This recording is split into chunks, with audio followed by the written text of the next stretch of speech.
So the first question uh, is there any doubt in anyone's mind that we are the chosen people? What's happening right now in Israel makes it very clear that yes, we are the chosen people. No doubt. What makes it so clear?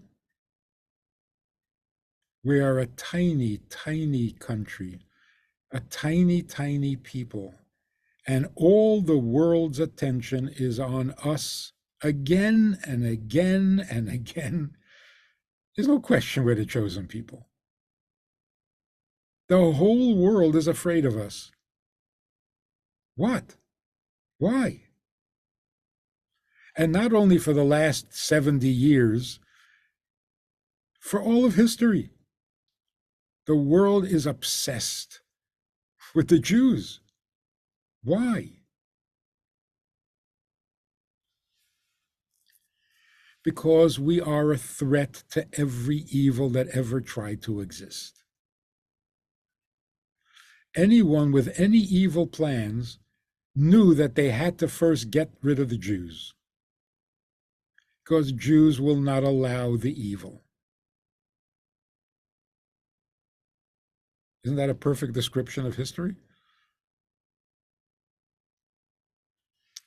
So that we are the chosen people, it's being proven again.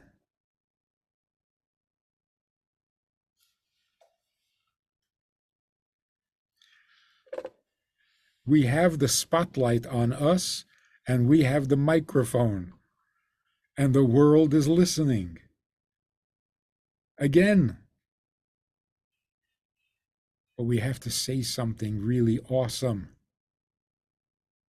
We have to speak like the chosen people, not enough to be the chosen people. So I'll tell you a quick little incident. 2 weeks ago, on a college campus, there was a pro-Hamas rally, and it was very nasty. The things they were saying and chanting, it was very, very nasty. And the students were shocked.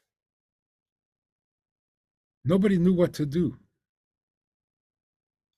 until one Jewish professor, who was known in the whole campus, he was famous for being an atheist. But he got up and he started to scream and telling them, how bad they are and how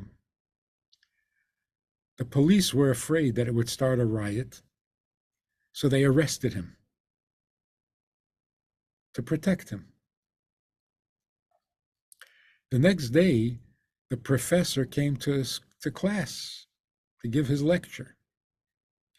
One of the students, a young woman, gave the professor a bouquet of flowers.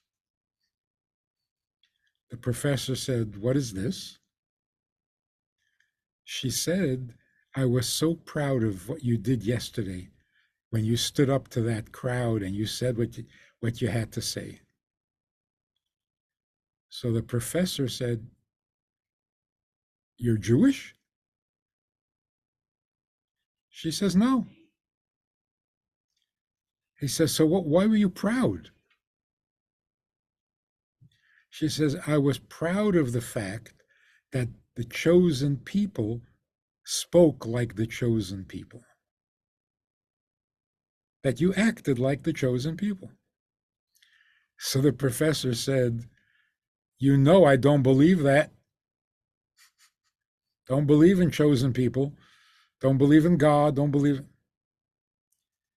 Listen to what the student said. The student said, whether you believe it or not, we know it's true. This is pretty much what's happening in the world today. Everybody knows we're the chosen people. Some people love the idea, some people hate the idea, but everybody knows. Now the question is, if the whole world knows we're the chosen people, what are we supposed to do or say? To say, I don't believe we're the chosen people, not a good answer. Because whether we believe it or not, they know it's true. So if we don't speak like the chosen people, if we don't sound like the chosen people, if we don't act like the chosen people, the world is confused, puzzled. Why don't the chosen people act like a chosen people? The few times that we did act like a chosen people, like the raid on Entebbe, the whole world loved it.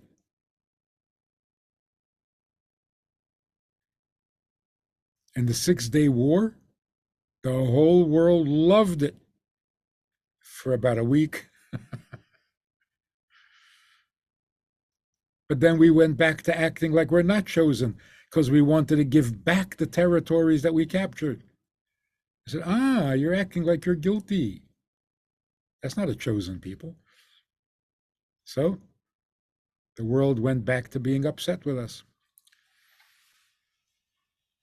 So to sum it up, what's happening right now is the world needs leadership. Is that not true? There's never been a time when the world was so lacking in leadership.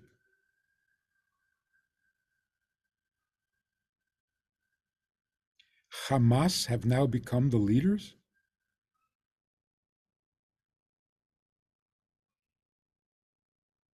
That is terribly scary. There is no leadership. There's no religious leadership. There's no political leadership. There's no moral leadership anywhere. It's frightening. What is this world coming to? This is when the Jewish people have to become a light to the nations, to be the teachers, to be the leaders of morality, not of politics, not even of religion, but morality, right and wrong, good and bad. So, because we have been discouraged for so many years with all the discrimination, with all the persecution, we're afraid. We're afraid to speak with confidence about what's right and wrong. We just have enough confidence to say we have the right to defend ourselves, which is so basic. It's almost childish. Of course, you have a right to defend yourself. Why do you even have to say that? In fact, you don't really have a right to defend yourself. You have an obligation to defend yourself. But is that all we have to offer to the world?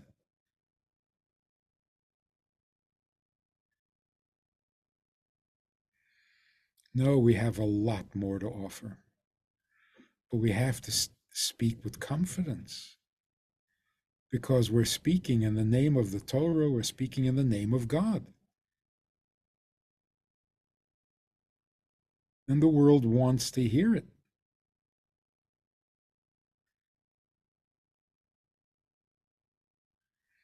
So I'll tell you one of my disappointments. When Hamas said they would return some hostages in exchange for a ceasefire, which I'm not sure is such a good idea, but it's done. But when they agreed to the ceasefire and to the return of hostages, they planned to return the hostages on Friday, which means that the hostages would arrive in Israel after Shabbos began. it would have been so good, so powerful. It would have been such a lesson if Israel had said, no, they have to be back before sunset.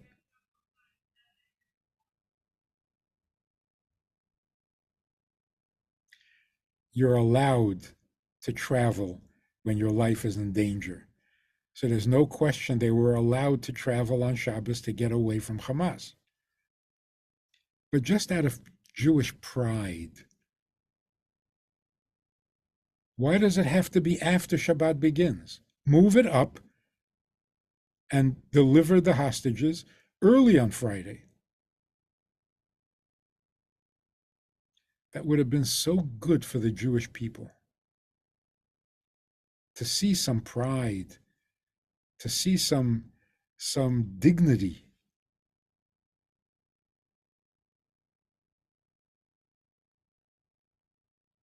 That was a little disappointing.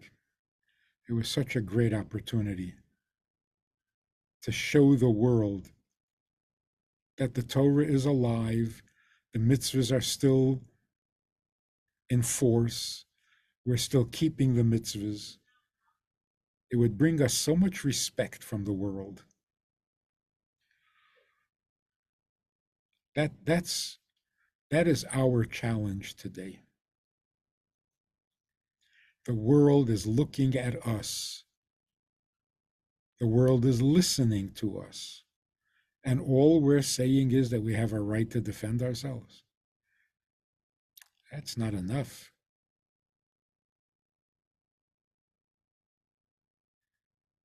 We should be teaching the world, not letting the world preach to us. For example, the world is screaming that we kill too many people. We have to have an end to the violence because too many people. And that sounds like morality. But it's not. It's so immoral. What does Jewish thinking say? How many of your enemy is it okay to kill? Oh, it's too many. Okay. How many are okay? Oh, it's more than 10,000. It's too much. Is 8,000 okay? 7,000 is okay? Yeah, 6,000 would be okay. More than 6,000 is not okay. Is that morality? Or is that absolute evil and foolish? Why is it okay to kill 6,000 people? But not 7? Why is it okay to kill 7 but not 8? 10 but not 20?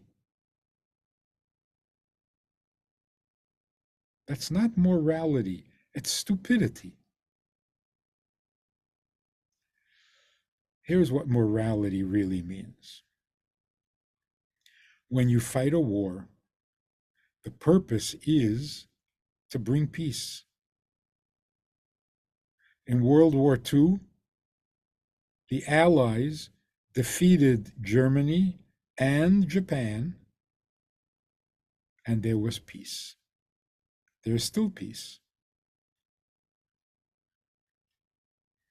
That's what the purpose of war is. To end the violence and bring years and years of peace, at least 40. So if you're fighting a war, the purpose of it is to make sure that for the next 40 years, there will not be another war. Now, what does it take to bring peace with your enemy? If killing one person will bring peace, then you're not allowed to kill 2 people. If to bring peace you have to kill 5 people, then you're not allowed to kill 6.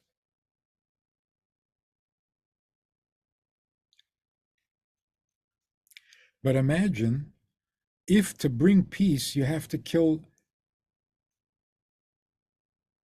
100,000, which is a small number when you're thinking about World War II. The enemy will not feel defeated unless you kill 100,000. But when you kill 50,000, you call a ceasefire and say, okay, enough, too many people getting killed. What did you just do? You just killed 50,000 people for nothing, because there's no peace. That is so immoral. That's thinking about the enemy. You killed 50,000 of the enemy, and then you stop, because 50,000 is a very big number. Did it bring peace? No. So they died for nothing. But what about your own soldiers who died? If you make a ceasefire before there is peace, your soldiers died for nothing. That is terribly immoral. So, is there a limit to how many you can kill? Yes. The limit is, once you got peace, you're not allowed to kill anymore. But you don't sit there and count. 10,000 is too much. 11,000, too much. That's so childish. And this is the morality they want us to live by? We have to tell them what's moral. Then the world will be normal. When we are the teachers, the world is normal. When they are the teachers, there's nothing but violence. That's historically factual. Let's use another example. Don't kill civilians. You're killing civilians.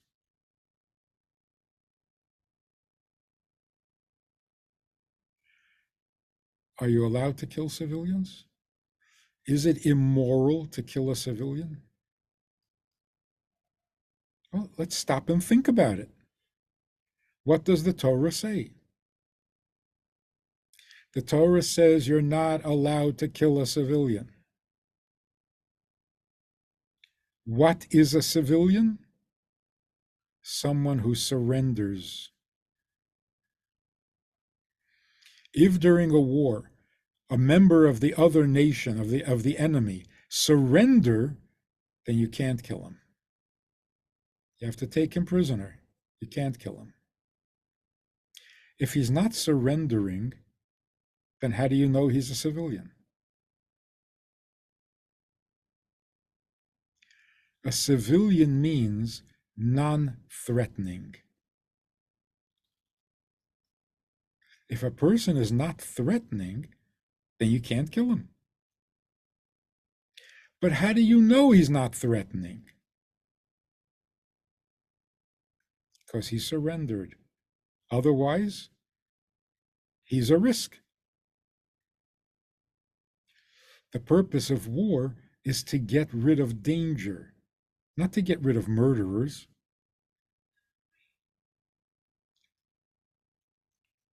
Who is responsible for getting rid of murderers? Policemen. War is not policemen. War is to get rid of a threat.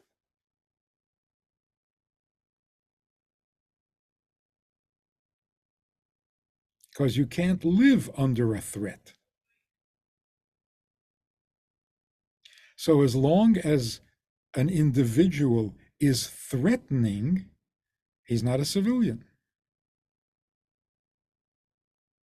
This makes sense.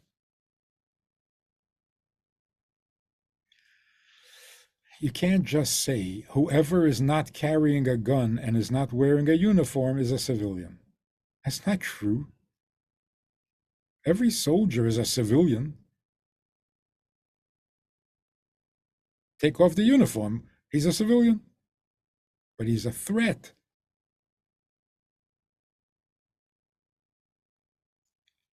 Another thing, so childish. We are 4,000 years old. We have a little adult wisdom.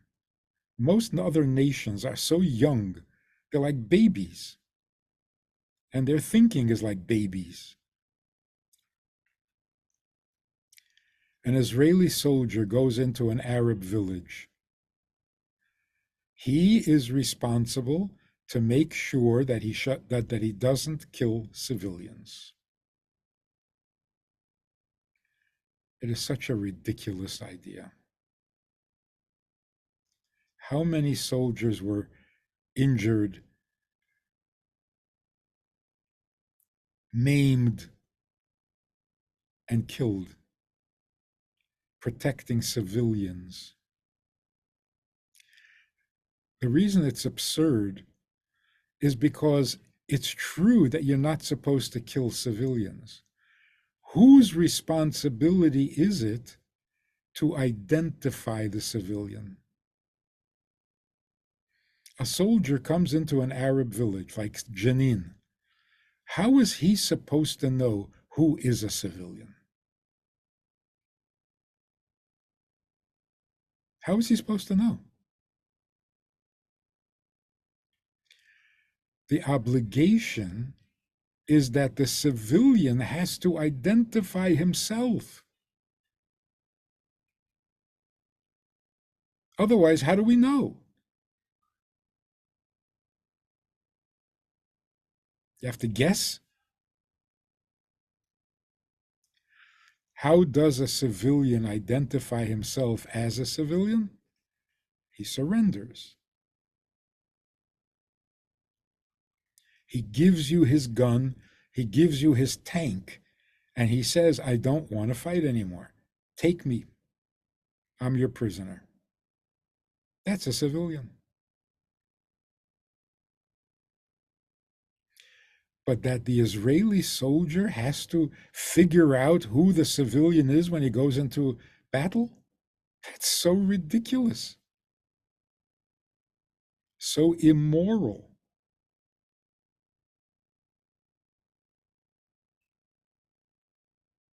So the world is going to teach us what morality means?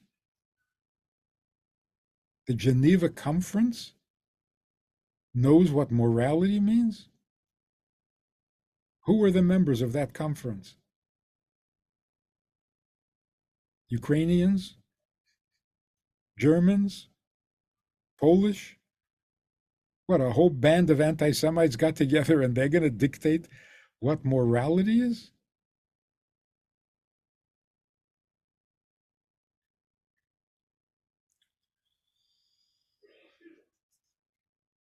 Human morality is always a failure. If people want to know what real morality is, they should ask Jews.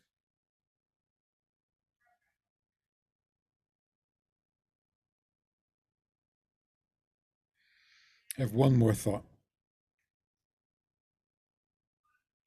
When two Arab countries are at war with each other, have you ever heard that they take hostages?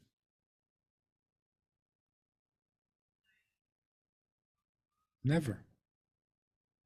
They take prisoners of war, yeah. They don't take hostages. You know why? Because it wouldn't do them any good. The enemy doesn't care if you take their hostages.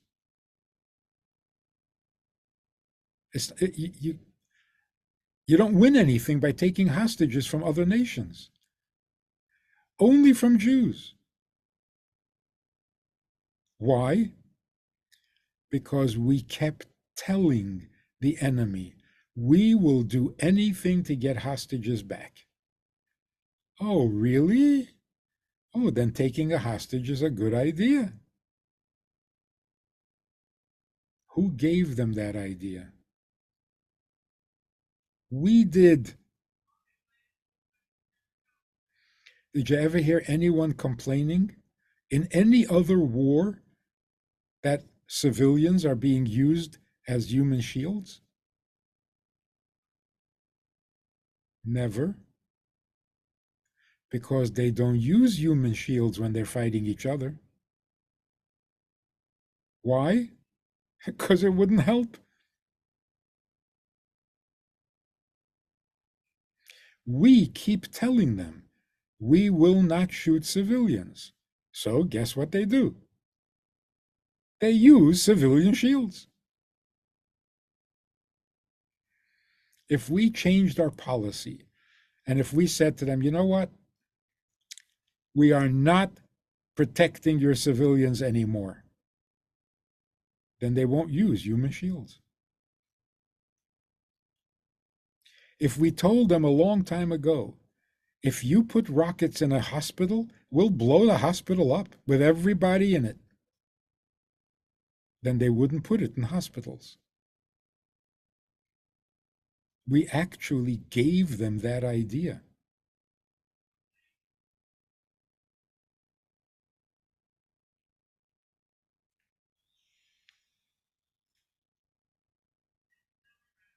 So what is Jewish morality? How do you fight a war Jewishly? Number one, you do it as quickly as possible. You don't announce to the world, oh, this is going to be a long battle. No, you don't say that. You say, we're going to finish this quickly. Because fast is moral. Why is it moral? Because if a war goes on for a year, that year will destroy an entire generation of children who will grow up in war. They'll never be healthy. So if you have to fight a war, you fight it quickly so that the civilization can go back to normal living. You fight a war for 10 years, nobody on both sides is going to come out normal.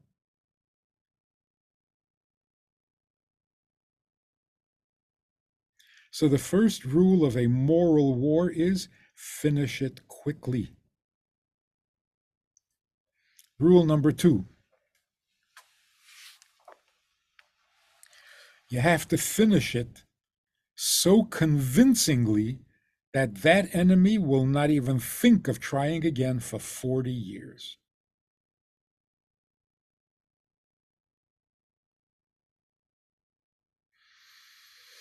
So the second principle of a moral war is win without leaving any doubt.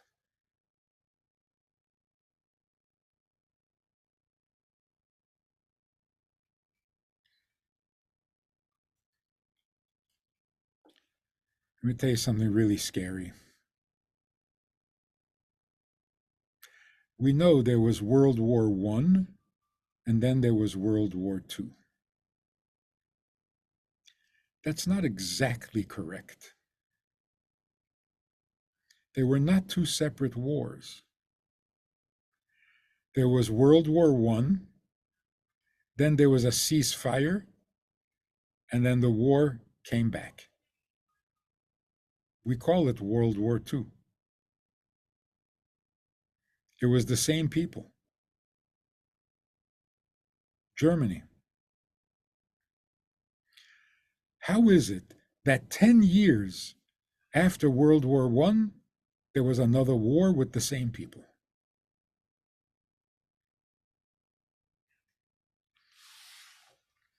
All the experts will tell you the reason is the nation, the people of Germany were not defeated.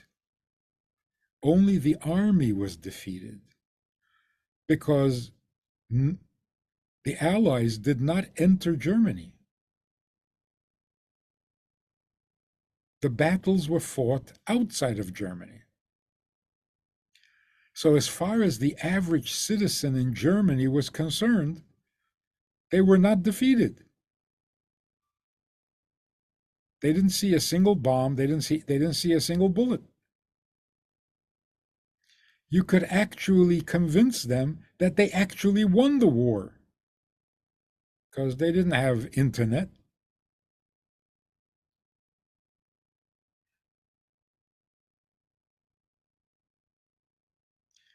In the 6-Day War, who won the war? Oh, Israel won. It was amazing. One country against 3 countries, and we won.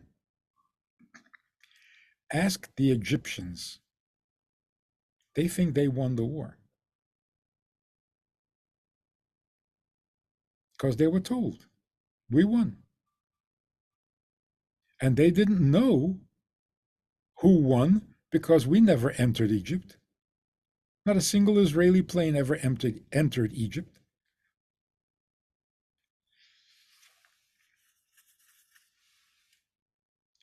If you're going to defeat your enemy, make sure they are defeated. What does defeated mean? Too scared to try again for 40 years. That's how you fight a moral war. Fast and completely convincing. Otherwise, you're going to have a break and it's going to start all over again, like World War II.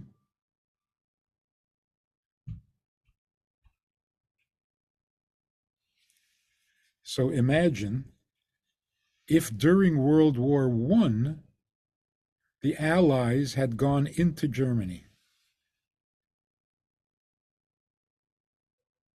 and bombed the factories.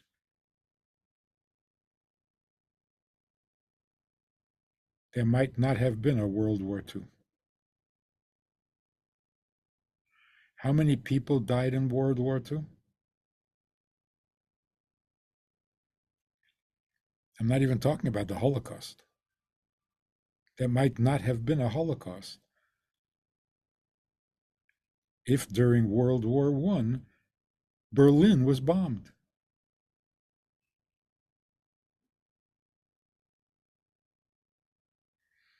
But aside from the 6 million Jews, hundreds of millions of people died in World War II.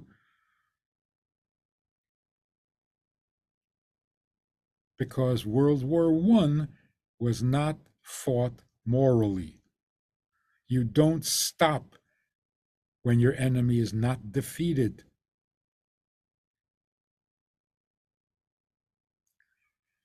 That's a scary thought, no? So, what should the Jews do? What should Israel do today? No ceasefire. We're not playing a game. This is not chess. This is not football where you have halftime. Okay, let's all take a break and go get a drink. This is not a game. You defeat the enemy so that they will never think of starting again. Otherwise, you're just killing people for nothing.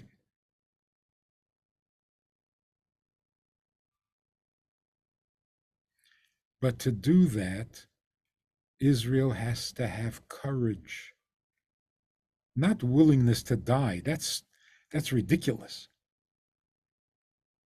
No Israeli soldier should die. Too many have been killed already before the war. But to not finish the job is the most immoral thing you can do. Where do we get the courage when the whole world is screaming, stop, stop, cease fire, no more killing? And we, the tiny little people, have to say no to the whole world. We are the teachers. You are the students in the classroom. Sit quietly and we will teach you how to be good. That's the courage we need today. We're the only ones who know what's right. But we're intimidated. What if the whole world will gang up on us?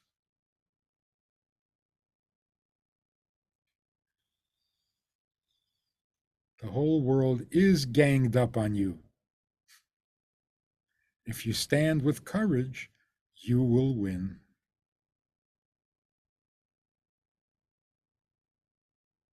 Against the whole world? Yes, against the whole world.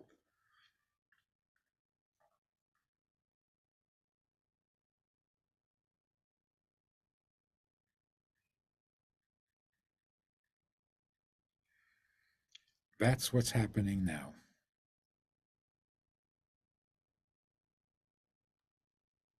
Why do we have to suffer, Rabbi? Why is it that again and again us has to suffer? And why is it also that we have to exchange between the number of people that they gave us and the number of people that we have to give? Why is such big difference? I think that's a mistake. It's a mistake. First of all, when you exchange prisoners of war, not kidnapped people. You don't exchange anybody for kidnapped people.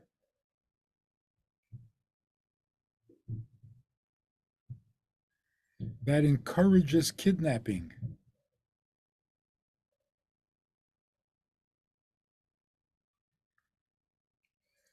You're a kidnapper and you're demanding things? No, you don't get to demand anything. You get to be killed. Kidnapping is punishable by death. So we should not have returned anybody. Not even one. You're making a deal over kidnapped children? That is not moral. No, I'm very happy that they were released. I'm very happy that they're home, of course. But was that the moral thing to do?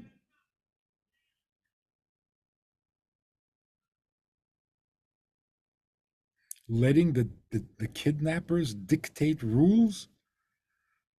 If you do this, then we'll do this, and we'll give you 10, and maybe 12, maybe 14. If you behave yourself for another day, we'll give you another 10.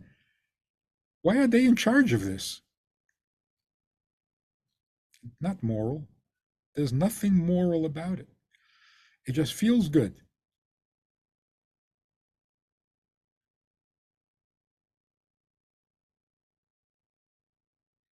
That's why at least they should have said, you're going to return them on Friday morning.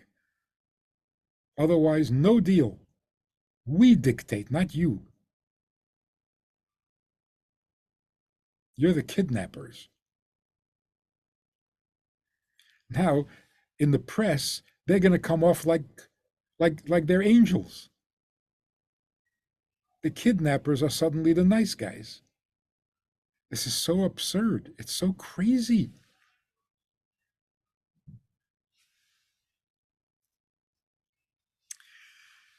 Why is there suffering? There is no good excuse for it. We don't even bother looking for an excuse. Suffering is not acceptable. Trying to find an excuse would make it more acceptable. We don't want it to be acceptable.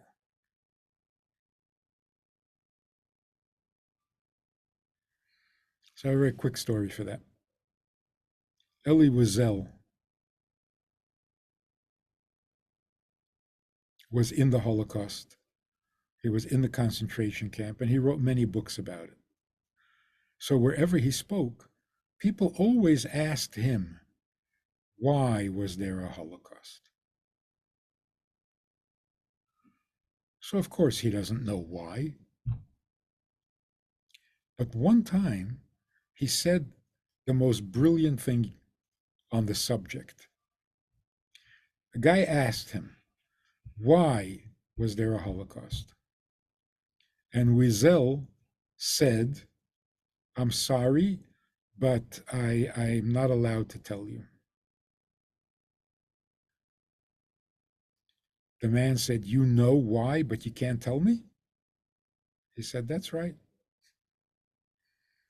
The man said, why can't you tell me? He says, because if I tell you, you'll become a Nazi. The man said, what are you talking about? I'm Jewish. How would I become a Nazi? So Wiesel said to him, you're asking me why there was a Holocaust because it bothers you. Maybe you can't sleep at night. It's too horrible. So you're asking me why? Why did this happen? I'm going to give you a very good answer. I will tell you why it happened. And you're going to say, ah, that's why. Okay. See, you've become a Nazi. If you will accept any explanation that I could give you, and it'll help you sleep well at night, you've become a Nazi.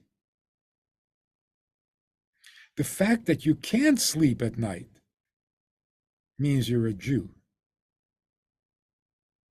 So don't change that. Don't accept any answer, because an answer or an excuse for a Holocaust, only a Nazi can understand. That is so true. When a Jew says, why was there a Holocaust? Don't you dare answer that question. He doesn't want an answer. He wants 6 million Jews back. Bring them back to life. That's the only answer. We have zero tolerance for tragedy. We don't want it to make sense.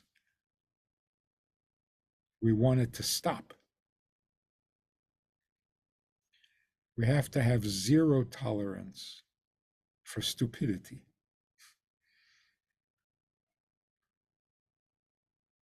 Never argue with somebody whether we have a right to the land of Israel. It's embarrassing. Anyone who doesn't know that Eretz Yisrael belongs to Bnei Yisrael should just go home and mind their own business, because they're too stupid to even talk to. And we keep arguing. Oh, we were there, we always there, we never gave up. Stop it. If they're stupid enough to ask whether it belongs to us, they don't deserve an answer. Tell them to go back to kindergarten. Are we the chosen people? I'm not talking to you. If you don't know we're the chosen people, then it's embarrassing to talk to you.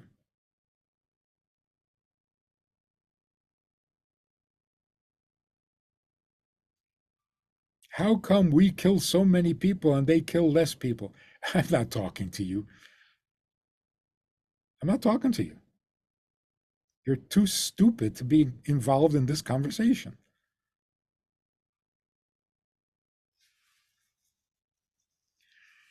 But if you listen like a good student, I'll tell you, I'll explain it to you, everything. But debate with you? You don't know enough to be in a debate.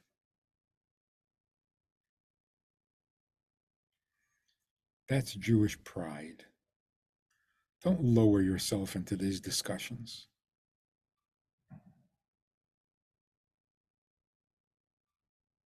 have a little self-respect. The fact that we were hurt, the fact that they were able to kill and massacre and so what? That proves that they're right? Now we have to argue with them? They don't deserve an argument. They don't deserve an answer. They don't deserve to be heard.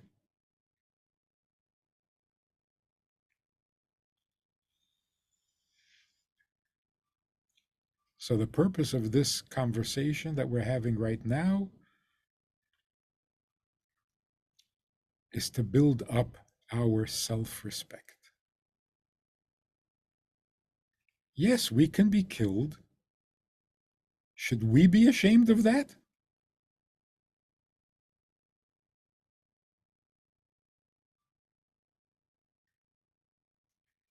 Should we feel bad for ourselves? No. Feel bad for a world that is so corrupt and so confused and so ignorant that it doesn't know right from wrong. The world is in trouble. We're not in trouble. We're hurt. The world is in trouble. Campuses are in trouble. You know how strange it is? Where did people believe morality would come from? Where does morality come from?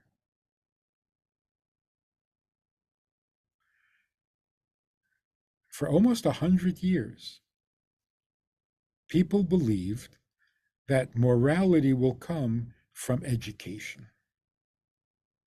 If you go to college, if you have a good education, if you go to graduate school, if you get a degree, then you will be a good person, a moral person.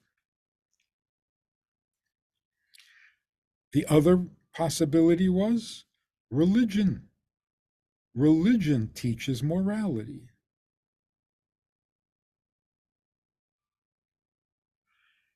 What we're seeing today in the world is so scary because the most immoral people are the religious and the educated.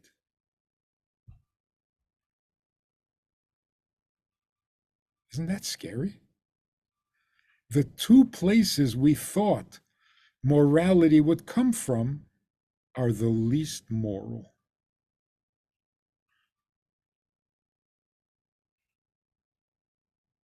So what do we do now?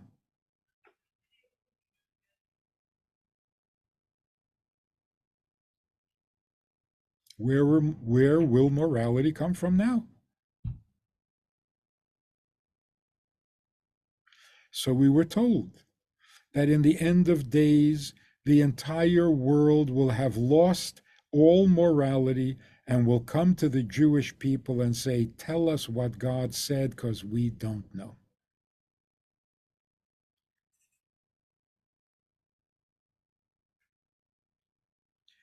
Which people are going to say that? The educated and the religious. The educated will say, we learned all sorts of stuff. We know all sorts of stuff. We know science, we know medicine, we know history, we know astronomy, but we have no idea what is right and what is wrong. We have no idea why we were created in the first place. We have no idea why we're alive.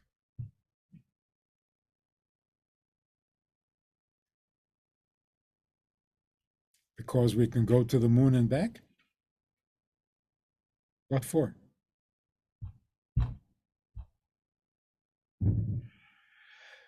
Higher education is not higher. There's nothing high about it because it doesn't teach morality. Without God, there is no morality. But then turn to religion. Religion will teach you morality. No, Religion is no longer about God. Religion is about religion.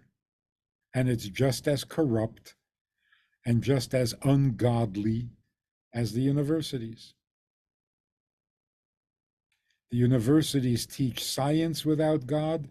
Religion teaches religion without God.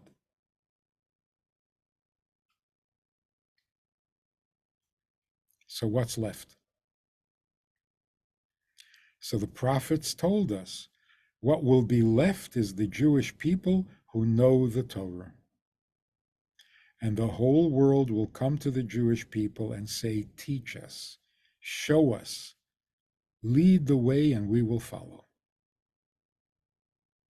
Then the world will be perfect. Then the world will be good. But we have to have the courage to be the teachers.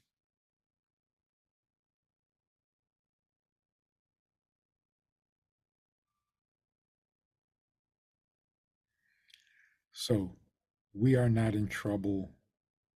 The world is in trouble. There's no pity on ourselves. The pity is on the world. They thought they knew something. They know nothing. That I wouldn't want to be in their shoes. All your hopes, all your faith was placed in the wrong place, and it turned out to be a disaster. That is so painful to have to admit I was so wrong. I was on the wrong side of the issue. I had no idea what I was talking about. Boy, that's painful.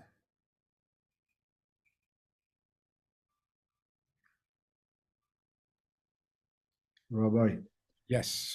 I have a thought. The Rebbe says that we have to see what is going on in the days, in the weeks, with the Parashat Shavua. We're gonna have this week Dinah's rape, and when Shimon and Levi went to Shechem to finish the job, and also Jacob was scared. What do you think about it?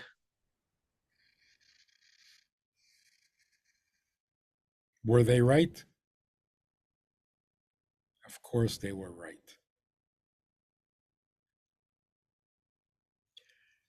Why did they kill all the men? Why not just Hamor and Shechem? Because all the men are obligated to enforce laws, and they didn't enforce the law. Kidnapping is forbidden. It's one of the 7 Noachide laws. Non-Jews are not allowed to kidnap. And all the others are obligated to have courts of law to punish someone who kidnaps. And nobody punished him. So they were all failing in the 7th commandment to have courts of law. They were not civilians.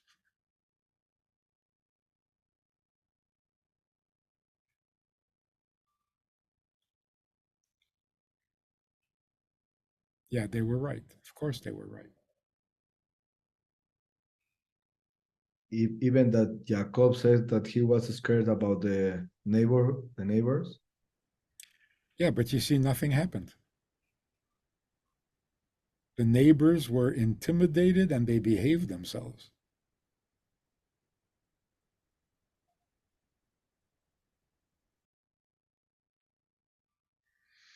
But in last week's Parsha, last week they started returning the hostages. And who were they returning? Women and children. In last week's Parsha, Yaakov said to his father-in-law, give me the women, the wives, and my children, and I will take them home to my house. Everything is in the Parsha.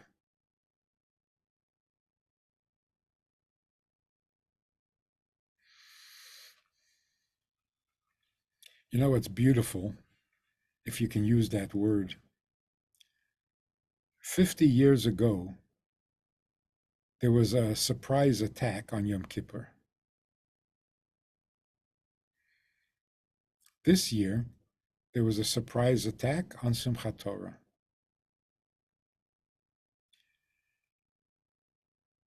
It helps us very, very much. If someone was to ask, who were the attackers and who was attacked?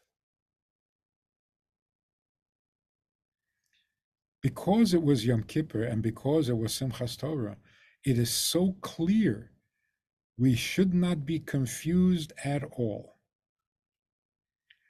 Who were the attackers? Murderers, kidnappers, rapists. That's who they are. Whom did they attack? 50 years ago, they attacked the people who fast on Yom Kippur. This year, they attacked the people who dance on Simchat Torah. So who are they and who are we? In case there was some danger that we might forget who we are and think we're just the other side of the conflict, they pick Yom Kippur and Simchat Torah to make their attack, as if to remind us, we are Yom Kippur people, we are Simchat Torah people, and they are murderers, rapists, and kidnappers. Don't feel bad for yourself. Feel bad for them.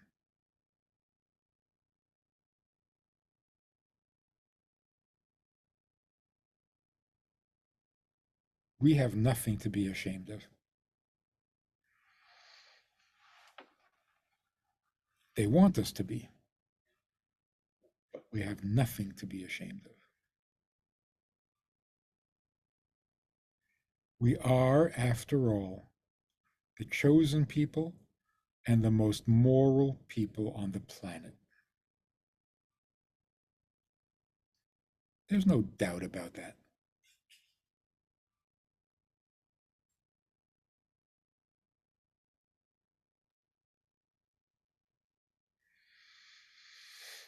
Look at how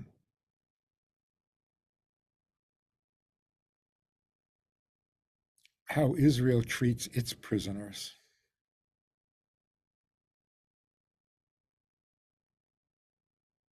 They're not dancing around them. They're not happy to have prisoners.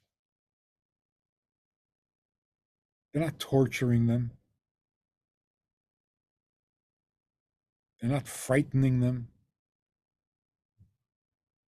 They do what they have to do. And what do the soldiers want? This time, all they want is that you should pray for them, that you should say Tehillim, you should send them tefillin and tzitzit. We have nothing to be ashamed of. We are the chosen people. We go to war with tefillin, with God's name. So I coming back to the original question. If we are the chosen people and God love us, what is we are having so much suffering? Why is he what is he trying to teach us? Why is on the name of God this war, and why they believe that?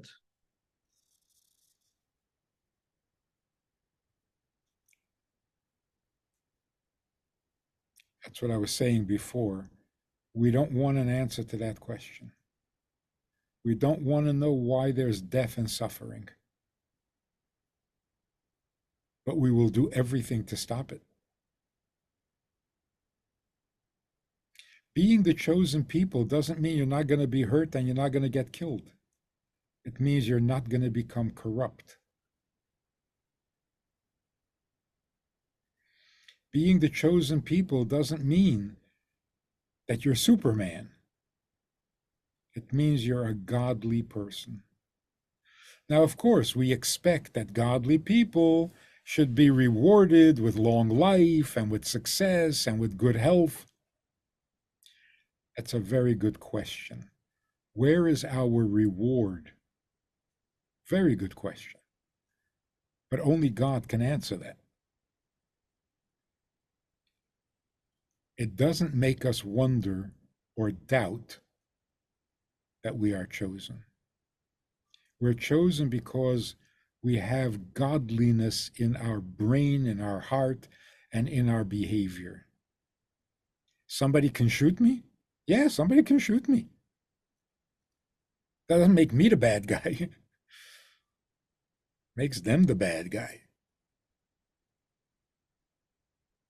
But they're so perverted. Their thinking is so twisted.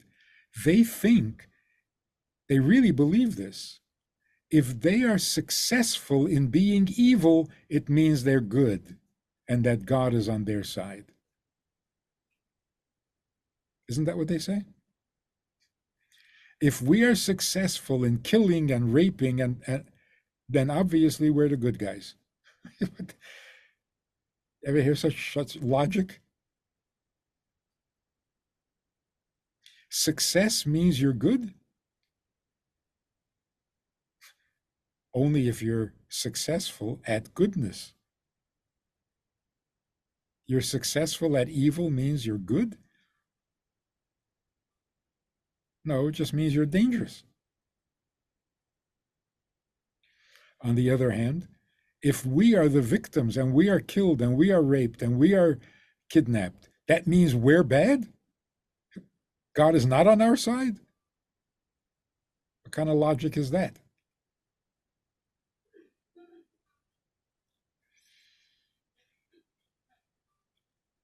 We don't know why there is suffering at all, ever, for anybody. Because we're so against dying, and we're so against death, and we're so against evil.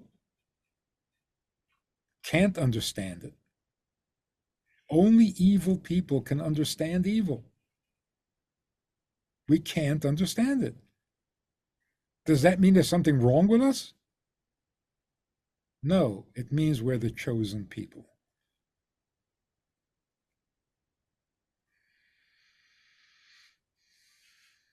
We are the last hope for the entire world because they're killing themselves, not just with war, with their policies, with their lifestyles. They're not having children. They're not getting married.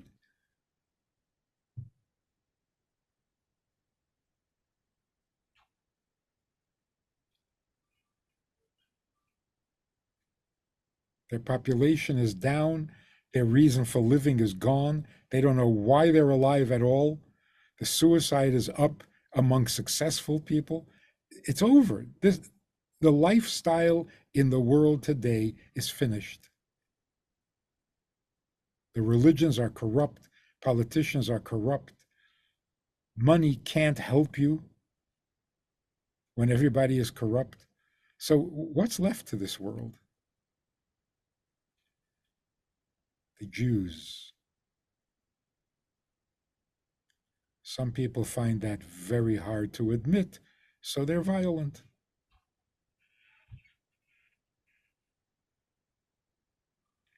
But they will admit it. Many are already admitting it. And we are going to have to be the light to the nations, but with confidence. A teacher who doesn't have confidence is going to lose control of the classroom.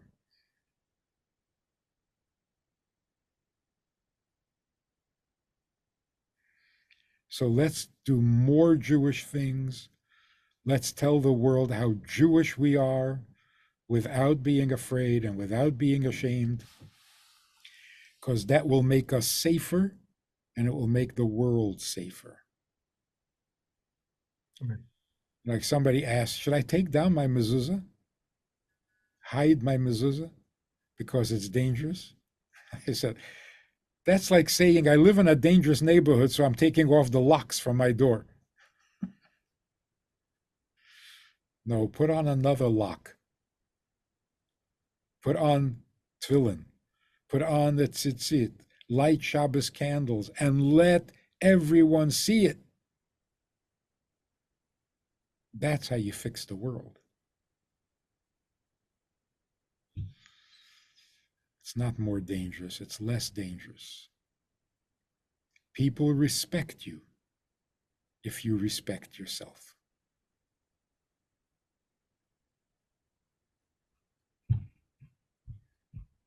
Let's hope that we see the miracles. We have almost Hanukkah in some days, and let's wish we see the miracles. So, Emilio, we're going to see miracles, there's no question. The challenge is, can we also be the miracle? We need to be a miracle, because that's what a chosen people is. So yes, God will make miracles, but we have to make miracles too.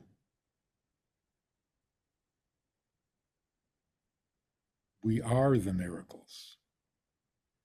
So when a Jew puts on tefillin without shame, without guilt, without hiding, without fear, that's a miracle. When you talk to the world and you say, of course we're the chosen people, and it's our job to tell you what God said at Mount Sinai because we were there. And we preserved the Torah, we didn't rewrite it, we didn't change it, we didn't tamper with it. We still have the word of God as he said it. And if you want to know what it is, sit down quietly at your desk like good little boys, and we'll teach you. They will love it because it's true.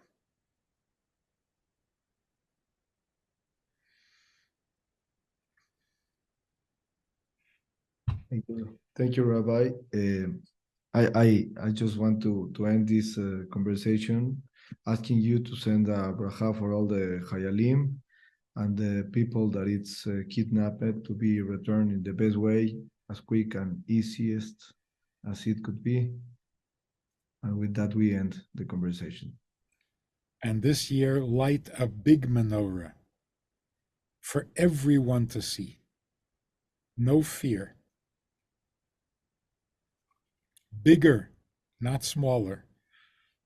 More public, not hiding. That way we are the miracle. So God does his miracle for us, and we do miracles for him. Thank you for the opportunity to speak to you. And we will have very good news, and we should be the good news. Amen. Thank you. Good night. Good night. Thank you, Rabbi.